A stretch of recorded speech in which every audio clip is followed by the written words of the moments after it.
Saat pintu ruang rapat besar penerbit cahaya di lantai 20 gedung perkantoran di kawasan Sudirman, Jakarta dibuka lebar, jantungku berhenti berdetak sejenak dan dunia seolah berputar lambat.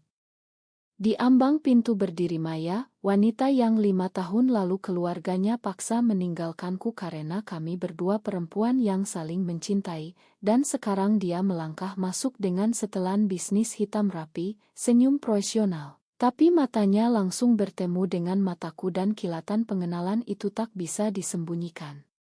Aku, Rani, editor senior yang selama ini menyembunyikan diri sebagai penulis novel lesbian di bawah nama samaran Laras, merasa lututku lemas. Bagaimana mungkin Maya, mantan kekasihku yang dulu menangis di pelukanku sebelum pergi ke Surabaya karena ancaman keluarganya yang berpengaruh di kalangan pengusaha Muslim taat, kini menjadi direktur baru yang akan mengawasi seluruh DC editorial termasuk naskah-naskahku sendiri. Rapat pengenalan berlangsung seperti mimpi buruk. Pak Budi, pemilik penerbitan, memperkenalkan Maya sebagai pemimpin baru yang akan membawa perusahaan ke era digital lebih berani, termasuk menerbitkan cerita-cerita kontroversial yang sedang tren.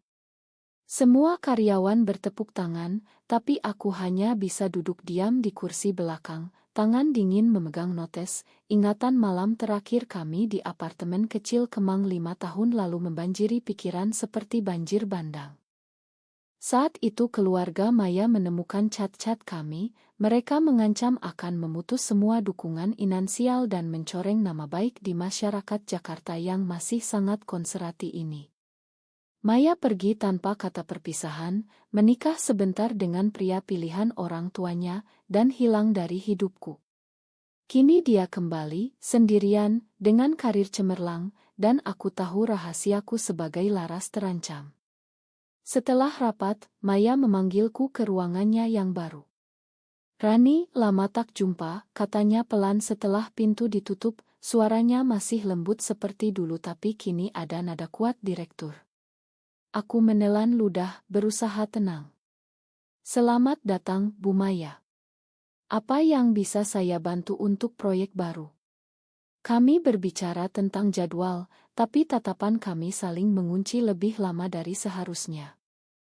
Malam itu di apartemenku di kawasan Tebet, aku membuka laptop dan mengetik bab baru untuk novel Laras terbaru berjudul Bayang-Bayang yang Terlarang, tentang dua wanita yang dipisahkan oleh tekanan keluarga dan masyarakat.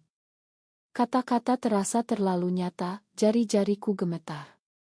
Keesokan paginya, lalu lintas macet di Jalan Sudirman membuatku terlambat, dan saat tiba di kantor Maya sudah memanggil rapat kecil.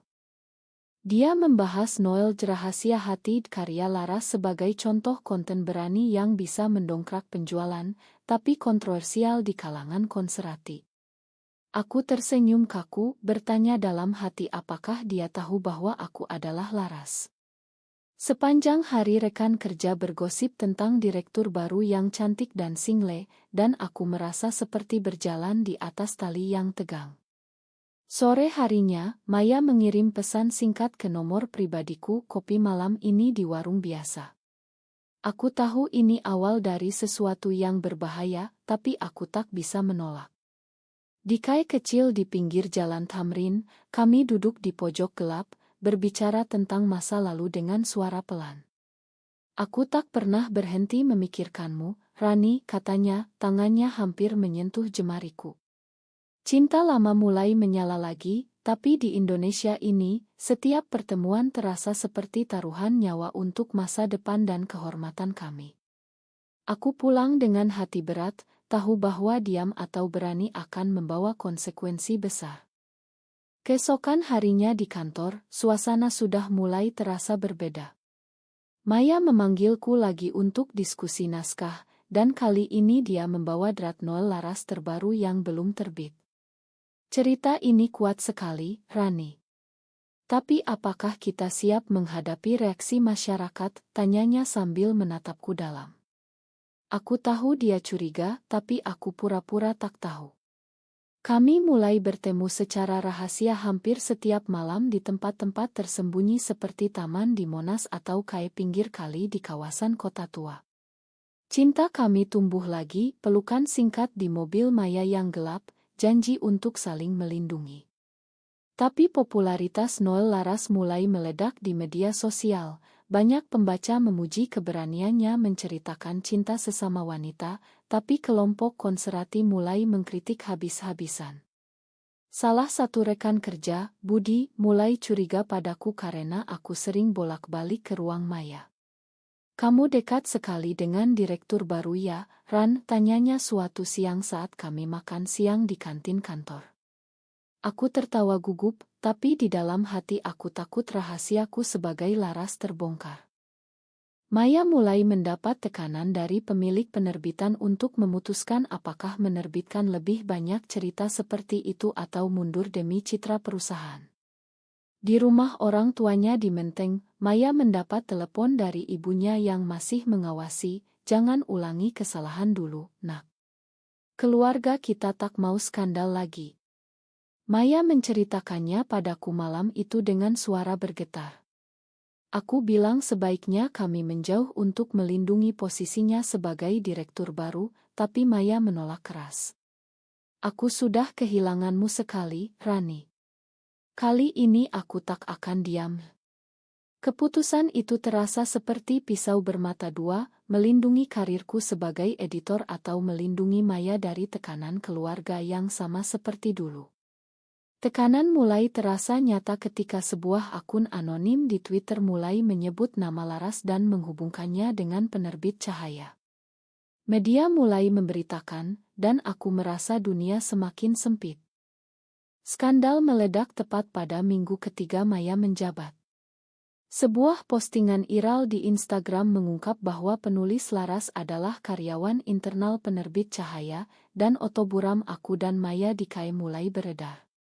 Media massa seperti Kompas dan Detik langsung memberitakan skandal lesbian di dunia penerbitan Jakarta. Keluargaku di Bandung menelepon panik, "Rani, apa benar kamu yang menulis itu? Keluarga besar kita malu."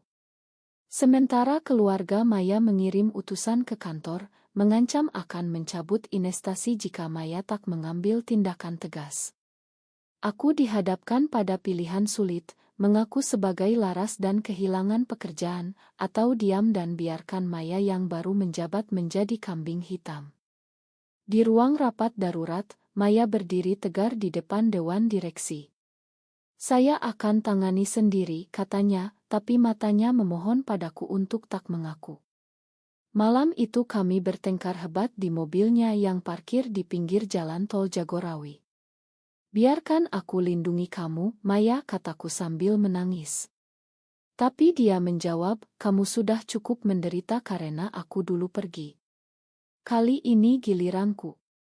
Tekanan media semakin gila, paparai mengejar mobil kami, dan kelompok ormas keagamaan mulai demo di depan gedung penerbitan menuntut pembubaran kontrak Noel Laras. Aku merasa setiap napas adalah keputusan hidup atau mati untuk masa depan kami berdua. Krisis semakin dalam saat gugatan hukum resmi diajukan oleh kelompok konservatif ke Pengadilan Jakarta Selatan, menuduh penerbit Cahaya menyebarkan konten yang merusak moral bangsa. Maya dipanggil sebagai saksi, dan aku harus bersembunyi di apartemen. Saat kami kabur dari paparai malam itu di jalanan basah hujan Jakarta, mobil Maya oleng dan menabrak pembatas jalan di kawasan Kuningan. Aku terluka ringan di kepala, Maya memelukku di ugdrstm sambil berbisik, "Aku tak peduli dunia tahu, Rani. Aku hanya tak mau kehilanganmu lagi." Tapi dokter dan perawat mulai mengenali kami dari berita, dan oto kami di rumah sakit bocor ke media. Keluarga Maya datang ke rumah sakit, ibunya menangis memohon Maya untuk menyangkal semuanya. Aku terpaksa memilih antara keluar dari rumah sakit sendirian untuk melindungi reputasi Maya atau tetap di sisinya dan menghancurkan karir direktur barunya. Keputusan itu menghancurkan, tapi Maya memegang tanganku erat, "Kita hadapi bersama." Paparan publik mencapai puncak saat tabloid memberitakan oto kami di rumah sakit dengan judul "Cinta Terlarang Direktur dan Penulis Lesbian." Rekan kerja menjauhiku, dewan direksi memaksa Maya memilih, memecatku atau mundur dari jabatan. Di rapat besar, Maya berdiri dan mengatakan, saya tak akan mengkhianati cinta saya lagi.